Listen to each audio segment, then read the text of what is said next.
Etsy shop doubled its sales in June, so if you want to know what happened or what I did for the month of June, then please keep on watching. Hi, my name is Denny and welcome to the 9th month update of my Etsy shop selling digital products. Before I tell you how much I made for the month of June, first let's go back to the previous month, which was May. For the month of May, I had a goal to get to 130 sales and I was able to achieve that. In fact, I ended the month with 131 sales. Now, for the month of June, I had a goal to get to 140 sales. And if you noticed, 130 sales in May, 140 sales in June. That's only 10 sales. Now you might be wondering, so your goal is to just get 10 sales per month? Yes, because based on the number of listings I have on my shop, the number of visits I get every month, and also the pricing, I think 10 is the magic number that I ended up coming up with. And to be honest, it's like more of like a feeling, you know, if I get at least 10 sales per month, I'm good. But I mean, if I get more than that, like I would be the happiest. But fortunately, for the month of June, I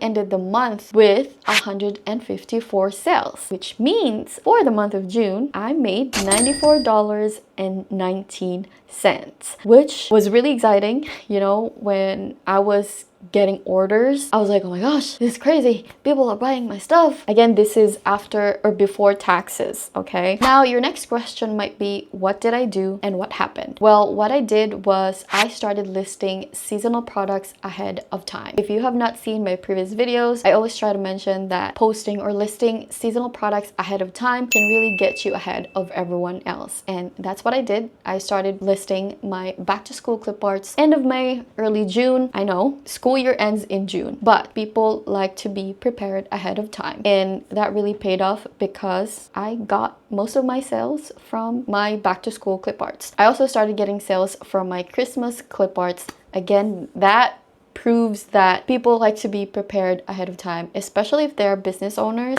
These people really like to create products ahead of time so that when that time comes, you know, the season comes, they're prepared and just ready to sell. Another thing that I wanted to mention, but I don't think it made an impact to the sale, was running sales. I actually changed my strategy in June. I started changing my strategy when it comes to running a sale, because before, if you remember, I tried to run a sale for like 2 to 3 days at a time per week because that worked in November, but I noticed that that doesn't really work anymore. So what I did in June was run a sale for like 2 weeks, rest, and then run a sale for another week or 2 again. But again, I don't think it made a big impact, because as I'm looking at my dashboard here, it was only used 9 times. So I don't think that really made an impact. Actually, it made an impact, because I just realized that 9 is actually equivalent to almost 50% of the sales that I made in June. So yeah, it made an impact. It was more of like really creating products that people are looking for and people want. Now let's get a closer look at my June stats. So for the month of June, I had 476 number of visits, orders 20 orders, conversion rate 4.2%, which I know was higher than May, and then of course revenue $94.19. Shopper stats. So for the month of June, I had 60 favorites. Oh, I wish these people bought it, but I think they didn't like my pricing, probably. I don't know. Or maybe they were just window shopping. I don't know. I gained 2 shop follows, which made my followers get to 19. And then yes, I had 2 reviews this month. I think they were from, no, they're not. It's 2 different customers. But I do have a repeat buyer. First, this is a first, and then let's get to how shoppers found me. So for Etsy app and other Etsy pages, I had a 93, Etsy search 185, Etsy marketing and SEO, this one's a little bit higher than the last month, 14. And then for the traffic or visits that I brought in myself, direct and other traffic, I got 81, social media 3, Facebook Huh, I can't, did I make a Facebook? Oh my gosh, I can't remember, but I did have a goal in May or in June. It was my goal to create a Facebook account for my Etsy shop, but I can't remember. Did I? What?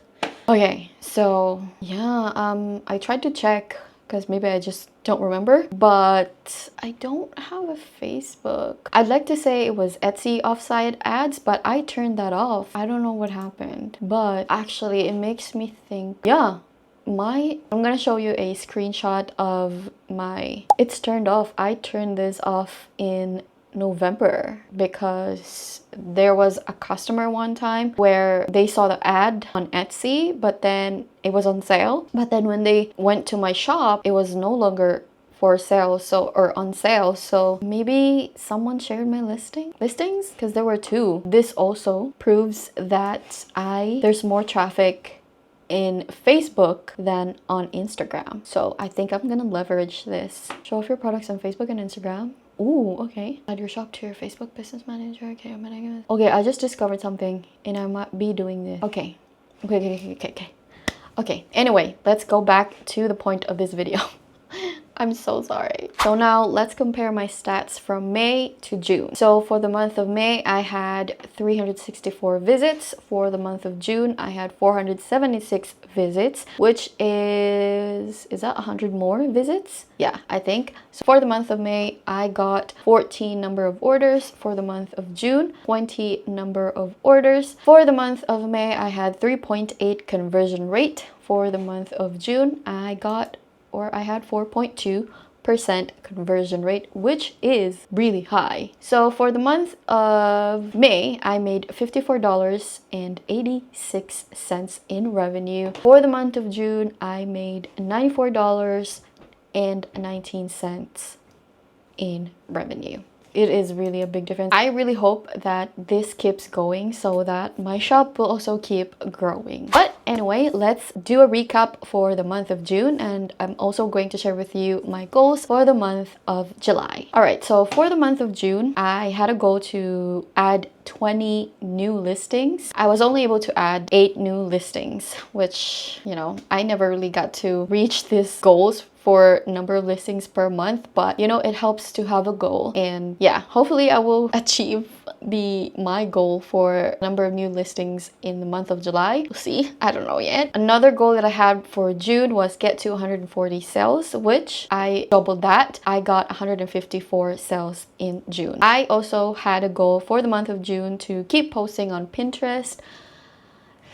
I kind of stopped doing that. I wasn't getting any clicks from there, so I feel like it was a waste of time. I don't know though, I don't know if I would keep doing it. I mean, it's July, but I have not posted anything there, so I don't know if I'm gonna keep doing that. I also had a goal to start posting on Instagram. I've not done that yet. I also planned to start a Facebook group for my Etsy shop. I have not started that as well. It's just really about the time. Quite hard to juggle everything, and there's only one me. I had a goal to change some of the titles and descriptions of my least performing listings. I was going to share with you the results of those listings, but I think I was too late too when I posted those listings, and my listings were just kind of buried in the world of Etsy marketplace, so I don't even know, I don't even want to stress about them. Another thing was, I just want to mention, which I actually already mentioned, was I got 2 new reviews, so I'm so excited about that. Those were my goals for the month of June. Now I'm gonna share with you my goals for the month of July. First, my goal for the month of July is to add 20 new listings, and then my second goal for the month of July is get to 180 sales. Now this one is a very bold number because since I doubled my number of sales in June, maybe it will double as well in the month of July. My third goal for the month of July is to start a Facebook page to seamlessly promote products. Now this one, I noticed that some Etsy shops do this, where they created a Facebook page and they kind of curated their products really well, and I'm like, oh my gosh, I can do that too. So yeah, I'm going to do that. Hopefully I get to start on creating the page first before I start putting on the products. And my fourth goal for the month of July is to start creating holiday themed products. And that is it. I hope you found this video helpful and insightful. If you did, please give it a thumbs up. Subscribe if you haven't already, because most of my viewers are not yet subscribed, so please subscribe. And thank you so much for watching. I hope you will enjoy the rest of your week. I will see you in my next video. Bye.